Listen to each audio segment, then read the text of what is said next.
Hello everyone, welcome back to another tutorial video on how to use the Mercantile UID software. In today's video, Jang Ngoton will continue to guide you on how to add proxies to your accounts in the Mercantile UID software. Of course, you'll be using these accounts to serve the purpose of scraping and downloading data from the Facebook platform. Alright, without making you wait any longer, let's get started right now.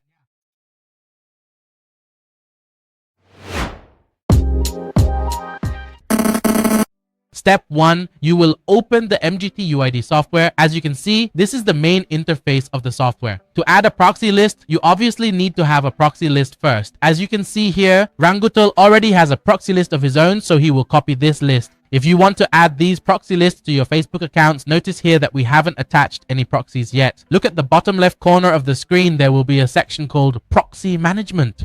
You will click on that, and it will display 3 options for you. Rangutul recommends that you choose static proxy management because of its stability and the safety it provides for your accounts. You will click on this section, and to add proxy lines into the software, you will click on add proxy and then simply use Ctrl+V to paste those proxy lines in.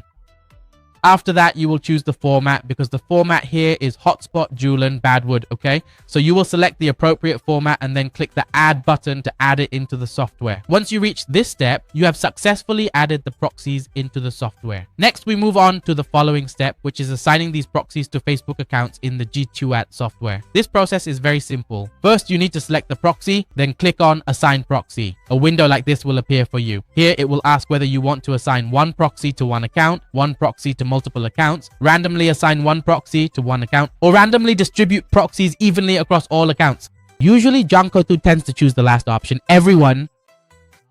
Next, it will ask you which account category you want to assign the proxy to. As you can see here, we only have 2 categories, so we will select account scanning. And when you select this account scaling section, you'll notice that there are a lot of accounts here. If you want to assign the proxy to a particular account, just check here and click the assign button and it will automatically assign it. If you want to remove it, click on the disperse proxy section. For example, click here to assign, click here to remove, got it? If you want to assign in bulk, select all, then click the assign button and it will assign to all at once. Click this button again and it will remove everything. Is that clear, everyone? So what if you only want to assign it to a few accounts? Then you just select 1, 2, 3. That's it. Click the assign button. That works too, okay? What if you have hundreds of accounts and you want to assign from 1 to 100? What then? Then you select this number 1 button and you drag to the number 100 button. Let's say this is 100. Hold down the shift key and press the number 3 button.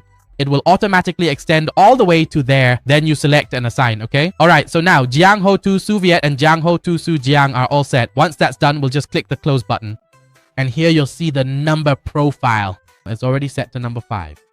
Now go back to the account management section. We'll scroll the bar here so we can check whether we've assigned it successfully or not. As you can see, we've successfully assigned the proxy and you've successfully completed the function that Jang Ngoton guided you through. This is how to assign a proxy to accounts in MKT UID. See you again in the next videos. In this series of tutorial videos on how to use the MKT UID software that Jang Ngoton is sharing with you. Goodbye and see you next time.